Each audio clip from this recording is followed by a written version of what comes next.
Hello and welcome to Just Onside. It's a dull and dreary Sunday morning in Blackburn. It's probably a little bit warmer where you are. So, how are you? And what's the weather like?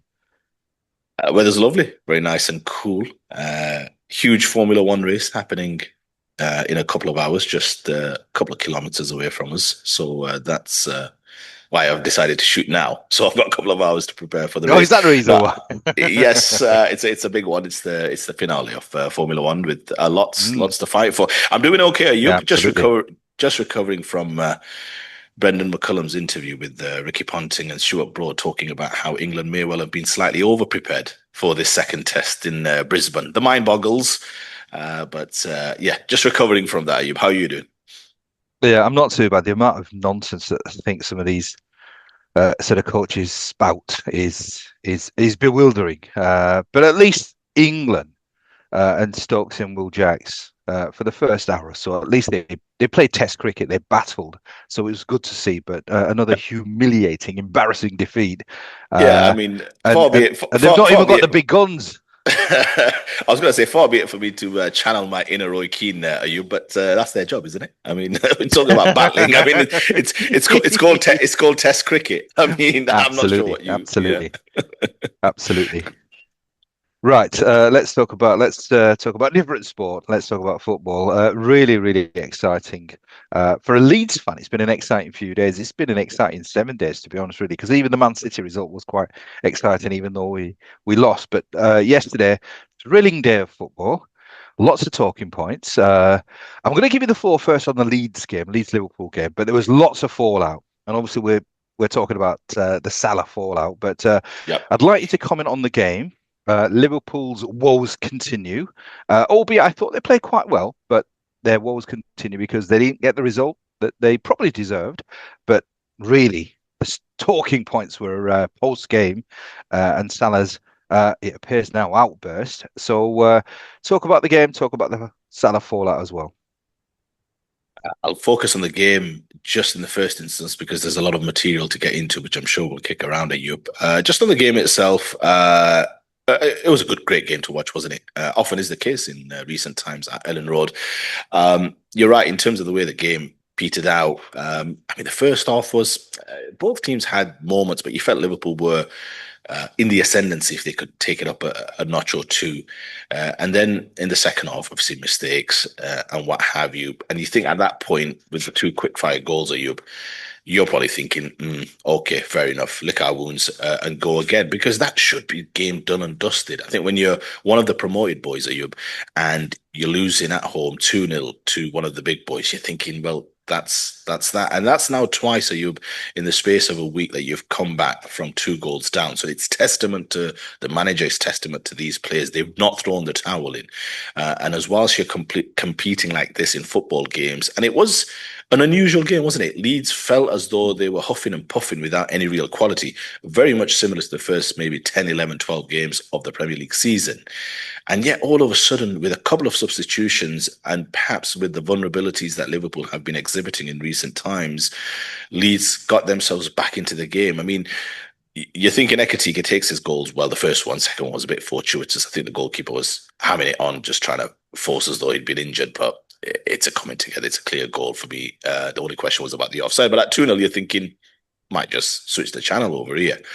And they obviously get back into the game with what is one of the most dumbest challenges that you're ever going to see. Mm, This player's mm. having a real struggle. Yes, I think Nonto was, when he came on, he was doing the things that you'd want as a winger. He's coming in, he's receiving the ball, he's running at him, he's lively, he's coming in, trying to play a give and go, getting into the box. And when you get into the box and you're driving into the box, Ayub, good things happen, don't they? And Konate, I mean, I don't know why he's going to ground. Nanto's not going anywhere. It's on his weaker foot. But it's symptomatic of where Konate's decision making is right now. It's hideous. It really is as poor as they come when you think about a centre back playing for one of the most established teams in Europe. So that gets you back into the game. Good conversion by DCL. And then you're thinking you get this equaliser straight away, don't you? And again, I thought Leeds, just with their substitutions, especially Ayub, when Aronson came on, when Nonto came on, they just and Tanaka, they look to get on the front foot. They look to play through the thirds a little bit quicker. I think Aronson had a snapshot from the edge of the box where he snatched at it a little bit. So it just felt as though Leeds were showing a bit more intent and trying to attack Liverpool back line with a bit more consistency. And you get the goal, and it's pandemonium, isn't it, Ayub? There afterwards, obviously, you can see straight away a lovely goal. And Leeds will be disappointed. You saw Daniel Farke on the sidelines. Ayub, he was absolutely irate, going berserk at somebody. I think just in terms of Should have seen positional me. discipline. Yeah, I imagine so. You're used to this. You've been supporting Leeds for far too long, but it's a wonderful goal from an offensive point of view. From a Leeds point of view, it's more of what has been Leeds' issues before, haven't they? You're just getting sliced open at will. Wonderful finish, and you think at that point that you'd be thinking, well, it's going to be a tough defeat again, isn't it? Where you think we've come back to 2-2 and now we're going to lose 3-2 against one of the big boys, and it just goes to show Leeds they didn't give up. They forced a couple of set pieces. The first one was a bit, I would say, unnecessary. I think Joe Gomez headed it away, and then they got a couple of series of corners. And it's symptomatic, like I said, of where Liverpool are right now. You unopposed, unaffected finish from Tanaka from inside the 6 yard box. No one picking him up. It's flimsy at best from Konate, who ducks, Gravenberg, who I think it hits his midriff. You want your big players in a final set piece situation, are you to stand up to be counted? We'll get on to the Arsenal game, I'm sure, where we'll discuss the last kicks of the game. But where Liverpool are right now, they just needed to get that set piece away, didn't they? But for him to have an open net, pretty much, and he's taken it well. Don't get me wrong. In terms of the ball bouncing a little bit, you can easily snatch at that and hoof it or something. So he's controlled it nicely.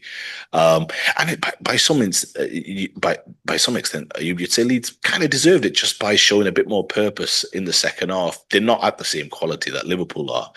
But give the manager credit. He's made some attacking substitutions. They had a bit of nervousness to go 2-0 down, but they've then competed and they've tried and scored a couple of nice goals. So from a game perspective, and I'll probably end it there before we get into the Salah, and I want to get your thoughts on the game.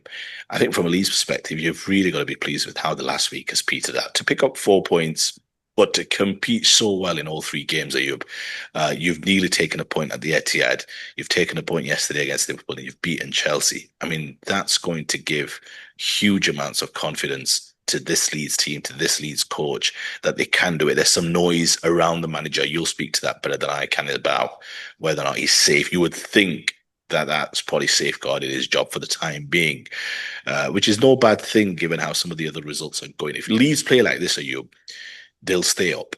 They will stay up. Do I think there's still a distinct lack of quality in some situations? Absolutely, I do. You can see that for large periods of the game. But now he's bringing on some key players, and some of those key players are making big contributions, and that's all you need. If you're going to be scoring twice at City, 3 times against Chelsea, and 3 times against Liverpool, that means you can score against anybody in this league. And that should give them huge confidence, especially in the games that you expect them perhaps to pick up 3 points, to go out, be confident, be bold, be assertive, and to try and pick up some wins. Wins in this league, especially if you're down at the bottom, are like gold dust. If you can pick up a couple in a row, you can really shoot up this league. It's that clogged at the bottom. So huge credit for Leeds.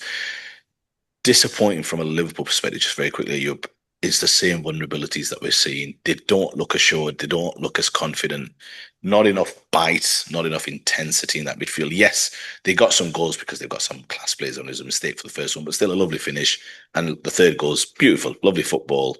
They can put that together on their day. Liverpool don't get it twisted, but the vulnerabilities are there. And when you have those vulnerabilities, and Leeds cause them issues from time to time, even apart from that hectic last 15, 20, 25 minutes, when those vulnerabilities exist, teams feel as though they can get something, and that's half the battle. I always speak about that. It's hard now. Teams go into playing Liverpool and think it's not a case of it's Van Dijk. We're never going to get any change out of this man.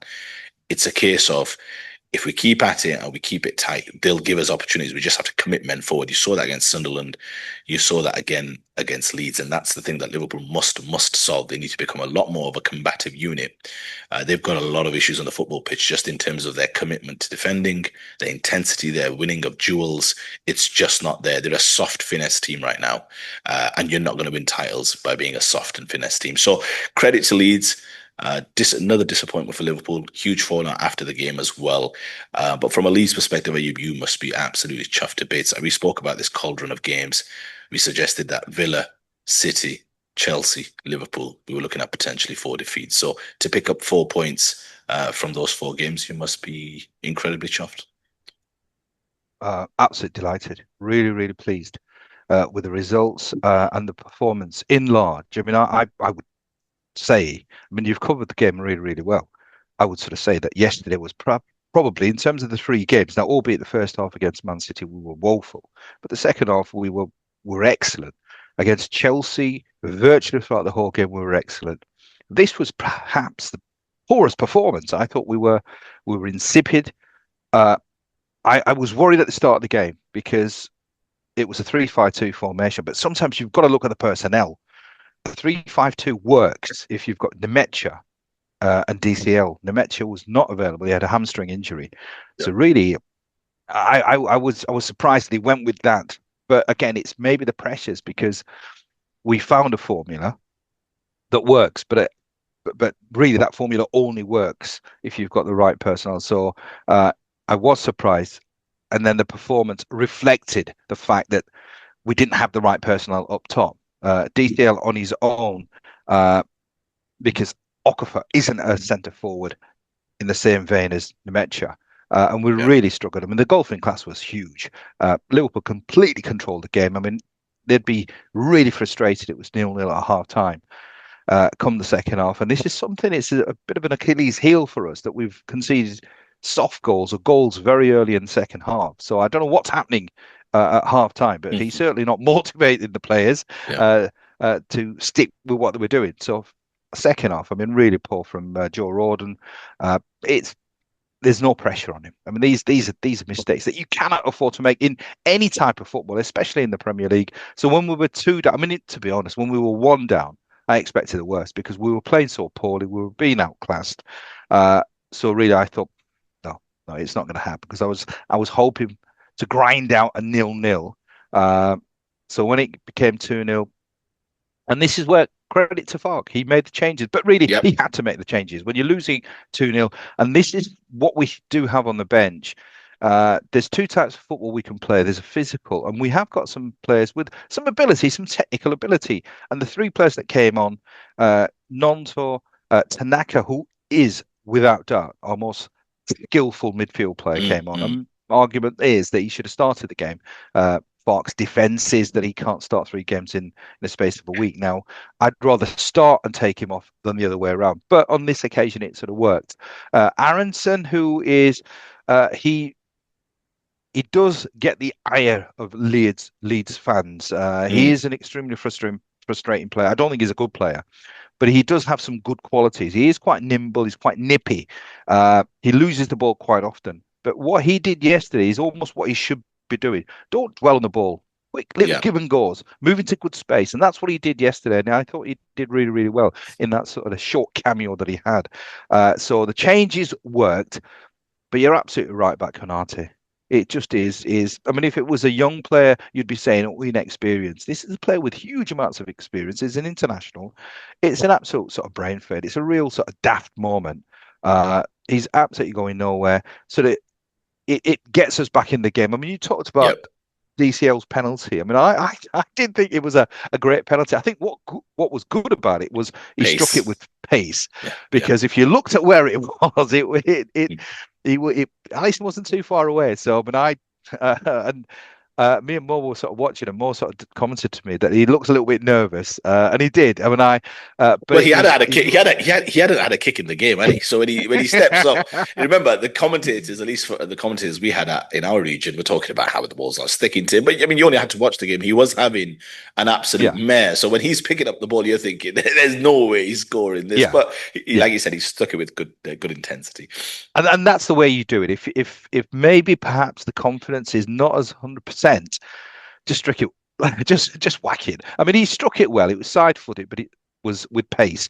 And then that second goal I thought was excellent because it was a nice little move, and good play by Stack as well, because he sort of looked as if he was going to the keeper's left, sort of put it on his right side, and 2-2. And I was in dreamland. I was almost thinking perhaps Here it maybe goes. yeah, we could do a hit and run, but with a poor side, there's going to be things like this, and it was a soft goal to concede, well executed, uh, really sort of good finish, but really really poor from our sort of point of view. But it doesn't surprise me because we've got a number Yeah, of players who haven't got the ability. They switch off for months. You can't switch off in the Premier League.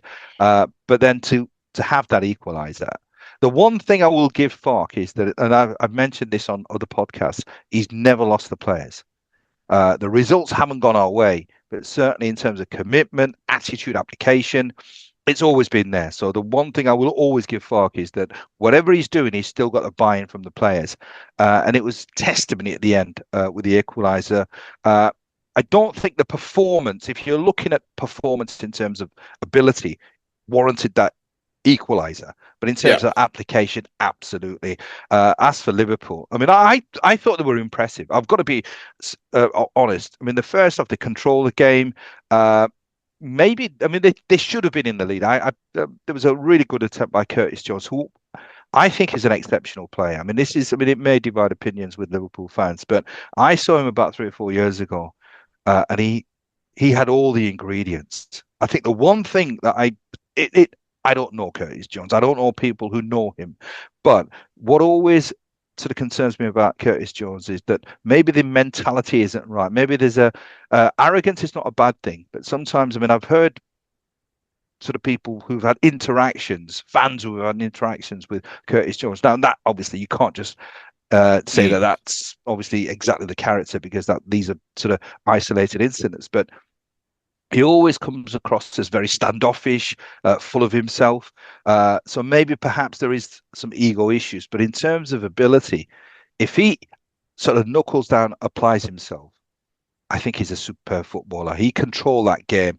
He's got bags of energy. I mean, I'd go as far as sort of saying that if he really got his head absolutely right, uh, he's not going to be a Steven Gerrard, but he's got lots of attributes that are similar to Stevie G.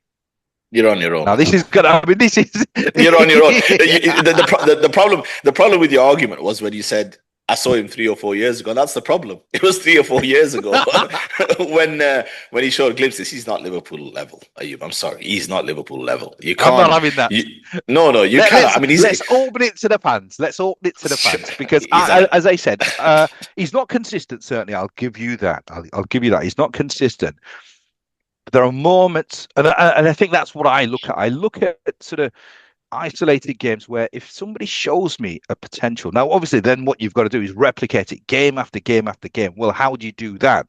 Maybe that's where the application, the hard work, the attitude, the mentality comes into play. But my I mean, it's an opinion. It's an opinion, but I'd love to hear Liverpool fans' opinions. Obviously, your lad's a Liverpool fan. I'm sure he'll give his opinion. Tell him to post a comment.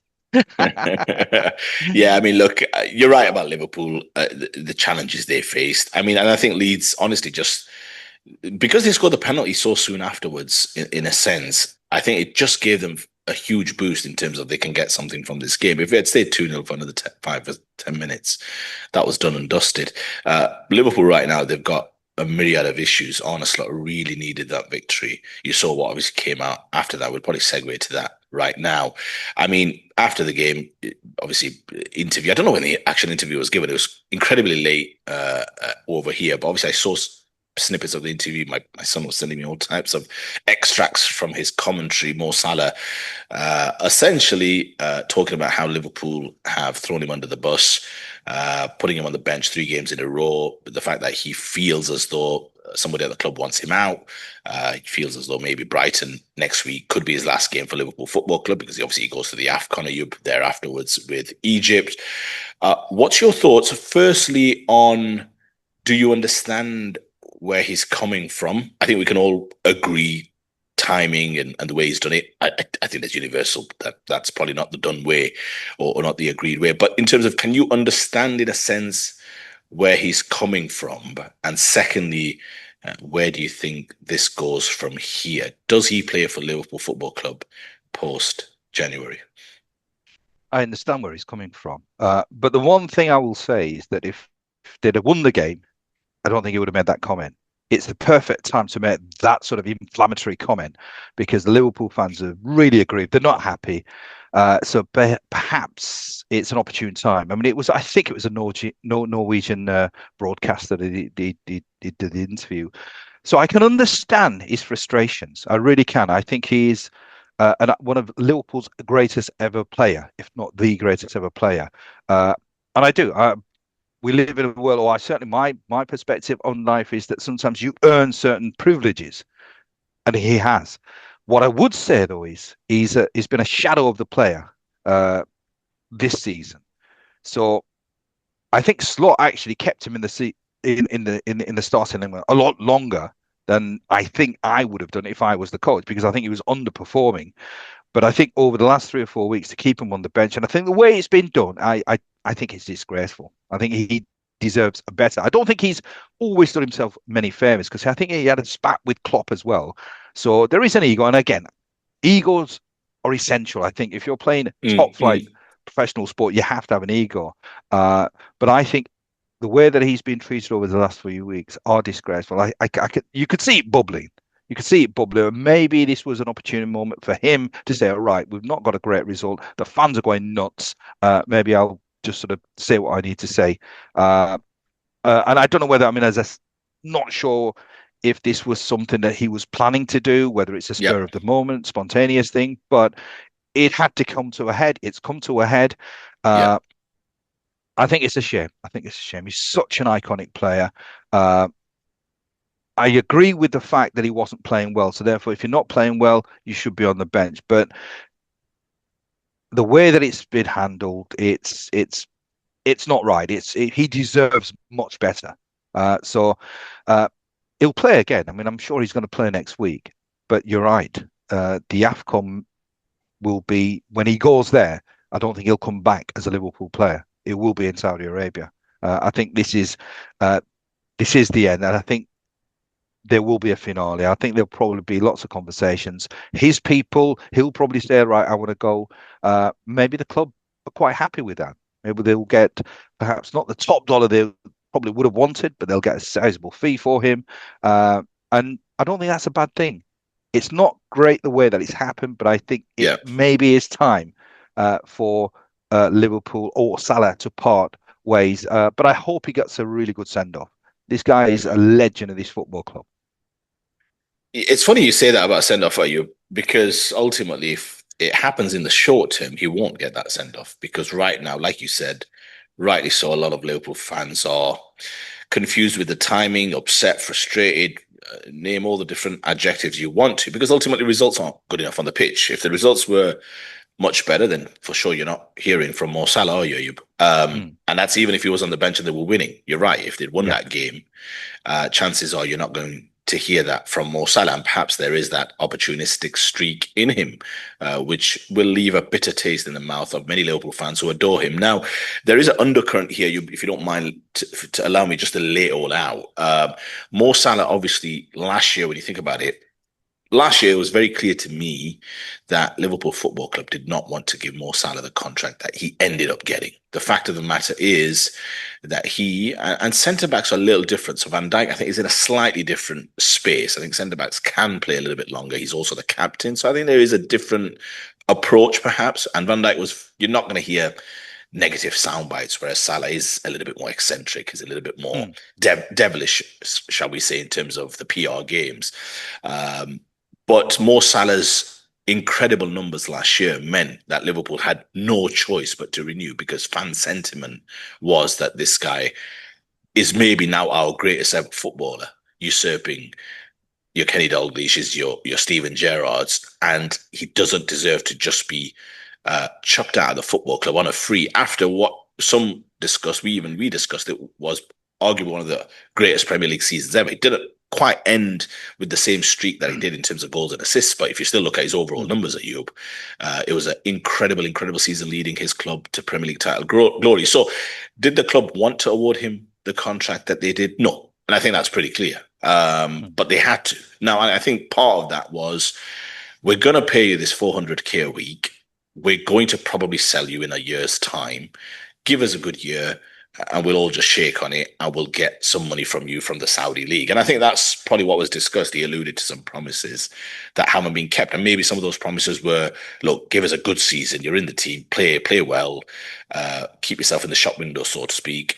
Now, look, you know what his appeal is when it Mm, comes to the Saudi league. He's one of the most, if not the most iconic Muslim footballer in mm, the world. So there's always going to be a value attached to that. So it's not your necessary kind of, hey, how's he playing? What's his age? All the rest of it. mm. There's a very different type of price tag Yeah. that'll be attached to Mo Salah when it comes to the Saudi league. So I think they'll still be able to attract a fee. So Liverpool get what they want, which is to put him down to a contract so they can secure some money for him. But Mo Salah definitely would have felt a bit frustrated that Liverpool took that approach, which was that they had to be dragged to the negotiating table and essentially forced because of fan sentiment to give him the contract that in the end I guess he deserved because of the numbers he produced. The fact is, Liverpool though under Richard Hughes and Edwards, and if you remember, Edwards especially left the football club when Jurgen Klopp was there because there was some disagreements there in terms of how Jurgen Klopp wanted to manage things, and Jurgen Klopp was the most powerful man at that football club.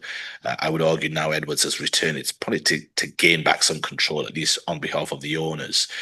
Some of their recruitment, albeit has been made the headlines for the prices paid and for the talent Mm, secured, it's been a little haphazard, and I don't think they've foreseen some of the challenges that they were going to incur as part of their current staff, the current playing staff, I should say.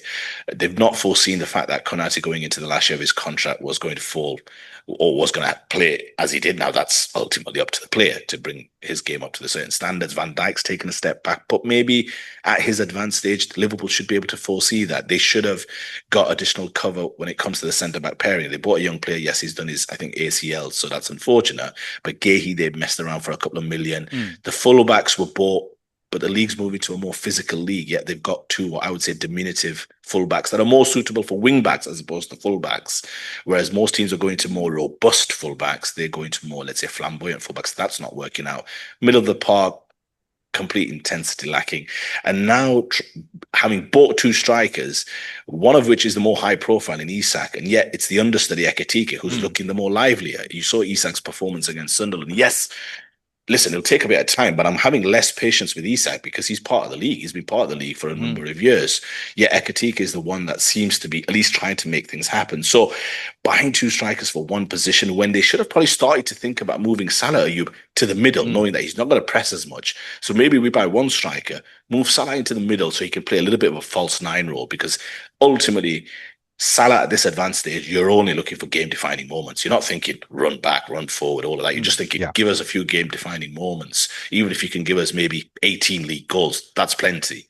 Yeah. Liverpool haven't foreseen and haven't planned for how this team was going to start shaping up. You've got a goalkeeper who's picking up a few injuries. So for me, it's been a bit of a kind of a slapdash now trying to shoehorn Wirtz and Isak, or at least mold the team into that look and feel, but they've become more of a finesse team, a softer team. And you know this, the Premier League is unforgiving.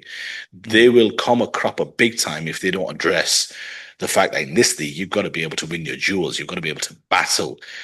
You've got to be able to show a great deal of more commitment than they are. They're a cute team to watch, but cute teams don't win mm, leagues, Ayub. That's the issue. So that's, I think, some of the undercurrent that's brought this to the surface. The fact that the team's taken multiple backward steps, the fact that they haven't planned for Salah's dropping of contribution to think at this age we've got to think of him more as a false striker, and maybe then we only need to buy one quality striker because obviously Nunes went, Jota passed away. So I mm. don't think the planning's been done as smartly, Ayub, in terms of what this team needed. And then Diaz misses out. So they don't have any Yeah. wingers with any real pace. Yes, Yeah. Szoboszlai is playing out of his skin, but he's more of an all action running around everywhere. And he's doing great, don't get me wrong, but in a Yeah. team structure, you still want him to nail down a position where he can be a bit more structured and disciplined. So they've got issues everywhere. And I think Salah just sees this. He sees the writing on the wall. You saw how emotional he was at the start of the season. Of course, do I agree with his methods? Of course not. It's not good. It's opportunistic. This is what happened with Ronaldo in the second stint at United as well. Similar time frame, if you remember.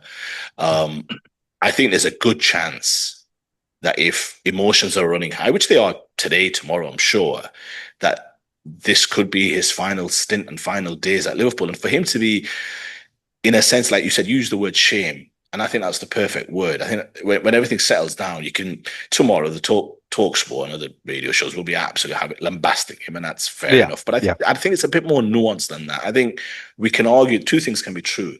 Is his method correct? No. Should he have done it? Absolutely not. Would we like our professionals to be a little bit more, show a bit more decorum and a bit more dignity? Of course we would. But that's sometimes what makes what I always say the one percenters of the one percenters, because they have that streak in them. They have that slightly selfish, egotistical streak, Mm. which is what makes them great in the first place. So it's two sides of the same coin. So for me, I can understand the frustration. He's a star player. He's a top class player. At least in his eyes, he's still a top class player. And yet he's spending time on the bench and he's not even able to come on when the team's been pulled Mm. back to 2-2 in a game that you're thinking, it's 78 minutes, it's 2-2. Surely this is me. He's going to bring me Mm. on now for about 15, 20 minutes. So there's a great deal of disappointment there. I mean, look, again, I can understand his frustrations. It's ill-timed, it's ill-judged, and I think Liverpool fans, for the most part, will be angry with him. The big shame here is that if both parties agree that, look, we've got Inter, we've got Brighton, you then go into the AFCON, let's get you out on loan for the next couple of months and then we'll sort something out in the summer, or we'll sort you out with a permanent move right now. That just feels as though, you've just been kind of ushered out of the football club. And for a footballing great, a Premier League great, Mm. I just, it doesn't sit well with me, at least for that particular football club. Now, in years to come, I'm sure that'll be all sorted out, as often is the case with time. But it feels as though what would be the better story is he gets back in line, he works hard, he apologizes to the manager first and foremost publicly, because his criticism was also public. He knuckles down, people will forgive. He gets Liverpool back into the Champions League and he rides off into the sunset. And that feels a much better story and a much better ending for a player who, like I said, is not just a Premier League great, but one of the most iconic footballers that Liverpool have ever had. So that's my two penneth worth. It is a real shame how this is transpiring. Not too unpredictable, you would say, Yeah. in terms of how it's happened. But I think the next perhaps week or so will tell us a little bit about how this is going. If we don't get an apology, maybe the Mm. writing is on the wall. Yeah, absolutely. Well summarized. Yeah, I mean, it sort of reflects where this football club is at this moment in time. I mean, it's a shame. It really is a shame because I've got a really soft spot for Liverpool, and I think Salah is. I mean, he's lit up the Premier League so many years, and really is a shame. And you sort of talked about uh, what the comments will be, and it's already. I mean, I think Chris Sutton has been ferocious in his assault on Salah. I think Jamie Carragher said something similar, and I'm absolutely convinced that that's going to be the narrative. It will be a case of Salah's bang out of order, and I don't like that. I don't like that. I think there's sometimes I mean, I'm not going to use the R word, the racist word, Yeah. racism word, but I don't know. Sometimes there seems to be. I mean, there are certain. I mean, obviously Harry Kane is completely different, but He alluded it's to it. almost He alluded to it. Yeah. yeah, yeah. So it's I don't like that. I really, really don't like that. So, but I hope somehow that the next few weeks are navigated where Salah gets the credit. I hope he does play again now. I hope he does. I mean, that's the one thing that I do want, and I want him to play, not just play, but be outstanding. And then when he does go to the AFCON, maybe make that decision, say, well, look, that's it, that's me finished.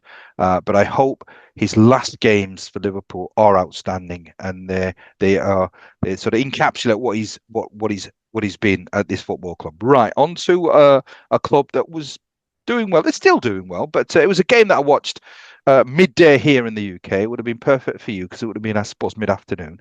Outstanding game of football. I really enjoyed that game. Aston Villa versus Arsenal. Uh, I don't know whether it's a surprising result because Aston Villa, I mean, we talked about whether they've got what it takes to stay in the race, but yesterday they showed that they're not giving up. They're not giving up. They were outstanding, and I think they were worthy winners. At least that was what I sort of considered after watching the game. Really good game. 2-1 victors. I mean, it must have been heartbreaking. I did send a message, which I don't think you took too well. I think the I think I With, think I think the phrase is I gave it short shrift. I think it's you did.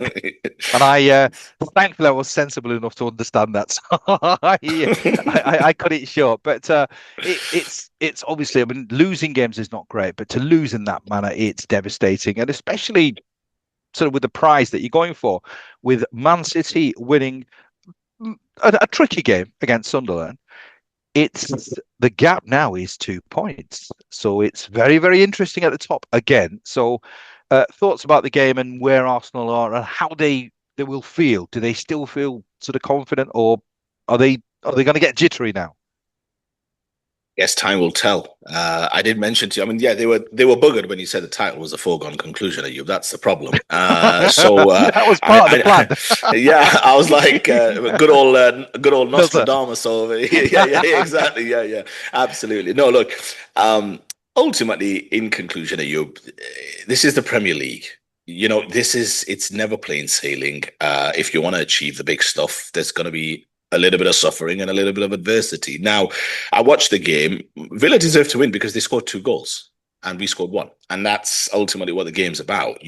I'll never say if a team's won a game that they didn't deserve to win it. What I will say is I don't think Arsenal deserved to lose the game because I thought a draw was probably a fair result. You're right. It was an intense game. Not necessarily the highest quality game, but you could tell two coaches who know how to set their teams up, very tactical, end of perhaps a difficult set of games for both football clubs, no issues.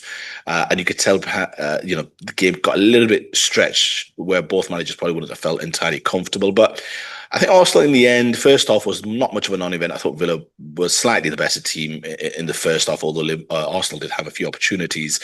They obviously then go a goal down. Cash, who pops up in good areas. Let's be honest, he scored against City, scored against Arsenal. Now, Eze, I always felt that was going to be a tricky situation, whereas Trossard and Martinelli are much more natural when it comes to defensive work. Eze is he's mercurial, isn't he? He's more of a central Yeah. football. He's more of a classy type of player. So he got caught unawares, but give credit to Cash. Great finish. To be fair, it wasn't an easy finish that. But Arsenal showed, in a sense, what you want to see. Second half, made 2 changes, had to make those 2 changes. I would have actually liked to have seen Odegaard go off, although I thought he had an improved second half, maybe move Eze into the middle. And Trossard, he's having a magical season. I felt he could make an impact. Arsenal got the goal straight away, and it felt like a big response from a proper team response. It felt as though, and at that point, even I was thinking, right, come on, guys, and that's the issue that Arsenal have had against Chelsea. You thought they got the equaliser, you're playing 10 men, right, and Chelsea, give them credit, did not afford allow Arsenal to get into any real kind of consistent rhythm. And same for Villa. Villa wrestled back that rhythm and created some situations without threatening all that much. And then in the end, you've got that final sequence of events. And what I would say about it is, look, when it was happening in live time, look, we've had situations this year where we've won games at the last minute. Gabriel, Newcastle, absolute pandemonium, euphoria. We've missed out 2 starting centre backs, and at some point, that's gonna tell. I've seen in the last couple of games that ultimately, if you've got 2, and I think they probably are the 2 best centre backs in the league right now, Gabriel and Saliba, in my opinion.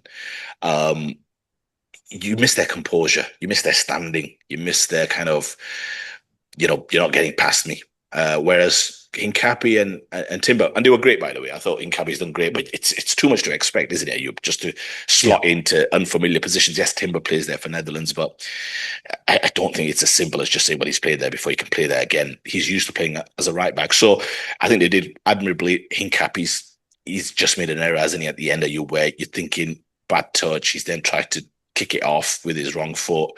Arsenal then haven't been able to quite clear it. And then it's an absolute scramble. And what I would say is, look, in the end, it's a football game. You're going to be on the wrong end of some of these situations where it's a scramble. I was absolutely chuffed to bits to see Arsenal absolutely throwing everything at it to stop it. I mean, you saw the first cross being a defender, goalkeeper, then 3 bodies on the line, another 2 bodies on the line, and there's a small part of me that was quite proud of the various kind of challenges that were going in, real kind of blood and thunder football, so to speak. And you need a bit of luck. And from Villa's side, it fell to their play instead of ours, who's then finished it off. And it's not the most difficult finish, but given credit under a bit of intensity and a bit of pressure, and it goes in. So, yeah, you're absolutely down in the dumps when it happens. I think the overall sentiment, though, Ayub, is one of kind of measured calm, because in the end, I thought Arteta summarized it very well. Look, it's not going to be 10 clear, 12 clear. Maybe that's not what's written for this Arsenal football team. Maybe, they've had a few injuries, especially in critical areas, Ayub, where now it's showing, isn't it? And, they've not been as solid at the back as they would be with Gabriel and Saliba. And that's not a stretch. That's just logical.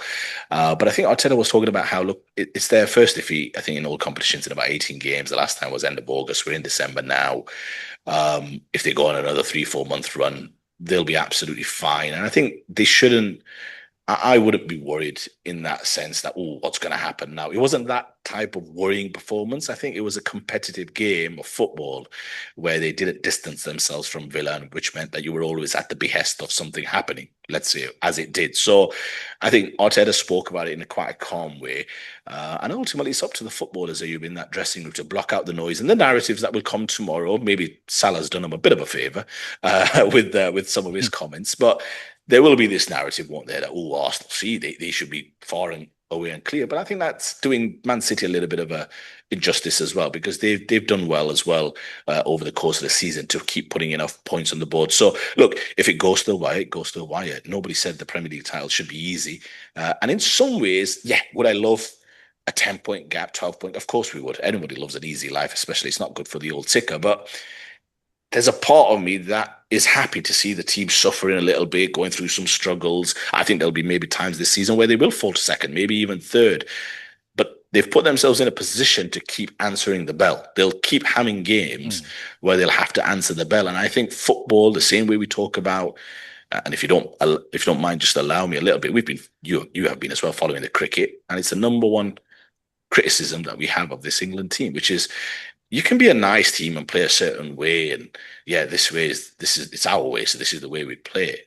But it's test match cricket. It's supposed to be hard. You're playing against the very Mm. best.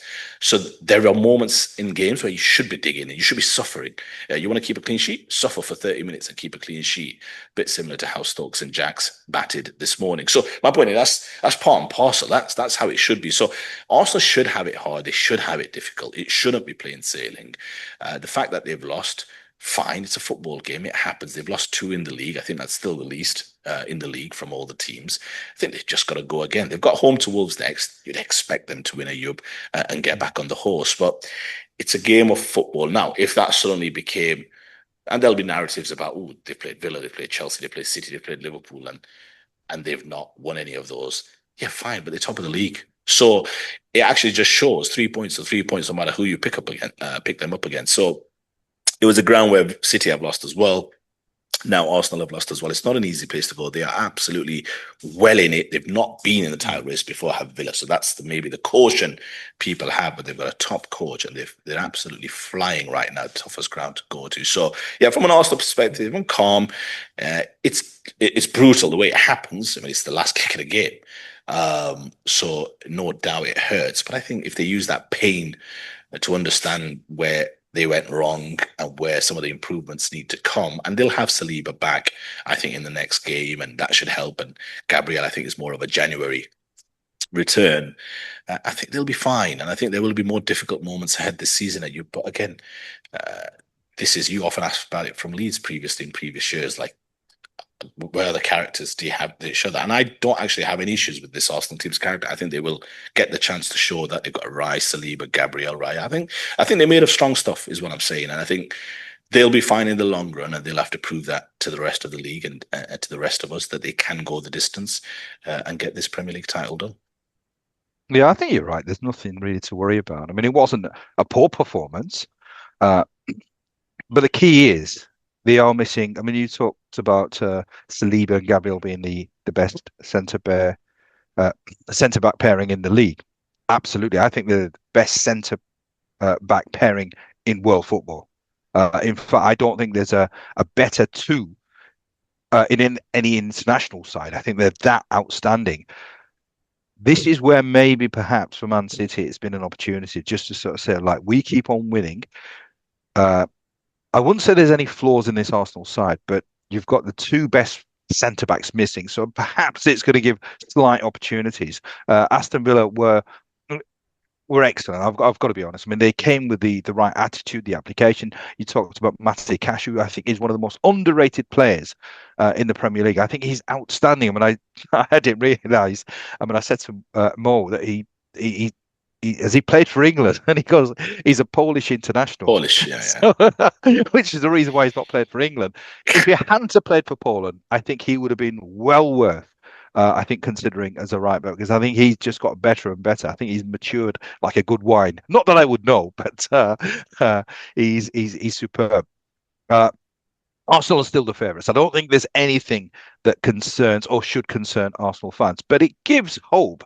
I mean, Man City will be looking at that table, or Pep will be looking at that table and saying, well, look, we've really struggled this season. We've not had a great season. We've had decent performances, but we're 2 points behind Arsenal. So he should be buoyed by that. He should be thinking, well, look, we're still in the race, we're still in the fight. Uh, but they just need to keep on winning. I think Arsenal, I don't know whether they're going to have slip ups in the sense that they'll go 3, 4 games and maybe sort of have two defeats. It just doesn't look like it because the players are just exceptional when they get the two centre backs back. Uh, I think it reverts back to the usual Arsenal side where it's going to be really difficult for teams to score. But it keeps the Premier League interesting. I've got to be honest. A few weeks ago, I thought it was going to be a bit similar to last season where Arsenal were going to run away with it. It just adds a little bit more spice. You've got three teams now in the mix. It's great to see Aston Villa because they're not part of the usual suspects. Uh, I've talked about them not being able to sustain it. But you never know. You never know. They've got a good team, good starting 11, but they've got a good squad as well. And they've got an exceptional coach in Unai Emery. So there's absolutely no reasons. And after yesterday's results, I'm sure they're going to be cock a hoop and thinking, why not? So it makes the Premier League interesting. That's good. Yeah, absolutely. And I never thought that Arsenal, I mean, look, it has been done before where teams have won at a canter. You'll think about when Liverpool went incredibly close with City under Klopp, and then the next season they walked it, which then finished off into the COVID season. So they absolutely walked it. I think they won 20 of their first 21 or whatever, something crazy it was.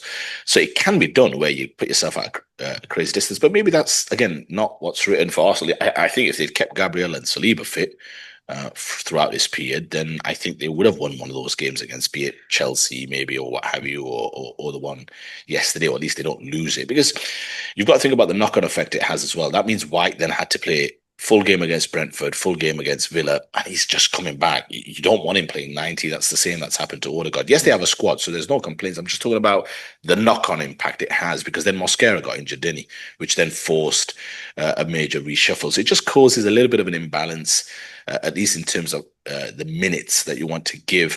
Yeah, final word on Arsenal. Look, I think I don't also subscribe to the theory that, oh, they've negotiated some of their toughest grounds. I don't really believe in all of that. I think Arsenal can go to the Etihad and win. I think City can go to Chelsea and win. Yeah, these are tough grounds to go to, and you might think, oh, but again, there's a part of me that hopes, I think it's 18th of April. And look, there's a lot of football to be played before then. And Arsenal might fall way out of it. City might fall way out of it. Villa, who knows, maybe another team might step themselves right back into it, be it Villa, be it Palace, be it Chelsea, who are struggling right now as well. But you talked about the neutral. I mean, 18th of April weekend, I think, is City Arsenal. We're looking way, way, way, way ahead. But imagine there's a point or two between them. They are the top two Wow. teams, Yeah. and it's heading into those. You remember the famous famous City against United when Company scored that header the first time when City were going for the title Mm. under Mancini. I remember the build up to that game. So it'd be amazing if we had that type of game, maybe 4, maybe 5 games out where it felt pivotal or crucial. A lot of football to be played before then. I think Yeah. Arsenal just got to go back to feeling as though we're a good football team. They're a very good football team. I still think they're the best football team in the league from a defense and attack point of view. I'm Yeah. not saying they've got one better than the other. Just overall, they have the best squad and the best way of playing, let's say, to preserve clean sheets, but also show some attacking potency. But yeah, yesterday was a bad day. All title teams have them. It's how they bounce back, which will be testament to what this squad is all about. And I think they have it in them. Okay, perfect. Thank you. We'll wrap up. I know it's you can't wait to watch. Are you you're not going to go to the race, are you, by any chance? No, no, no, no, no, no. I mean, these tickets are costing a kidney at the moment, Ayub. So I it's do. it's a I do know yeah, how much they cost. There's a few yeah, yeah, yeah. conversations had. Yeah, yeah, yeah. But no, no, no. I'm going to be watching in the comfort of me on home. It's not too far from here. Yes, Marina Circuit, but it's yeah, a lot of excitement, and that's all you can ask for. And I was glad all the football was done yesterday. I mean, there's a couple of maybe important games at your end of the table, are you? But nothing that matters to me. So I'll be focusing on the Formula One today. And England obviously did us the pleasure of wrapping up the cricket as well. So yes, we can focus on the Formula One. Yeah. All right. Okay. Well, I'll let you enjoy that. So, as always, a pleasure to speak with you and with the viewers. I mean, I'm sure there's a number of Liverpool fans who'll be obviously watching this. So, please put your comments in there and tell us what your thoughts on Salah and Liverpool in general. So, until the next time, take it easy, look after yourselves, and we'll see you soon. Ta-da.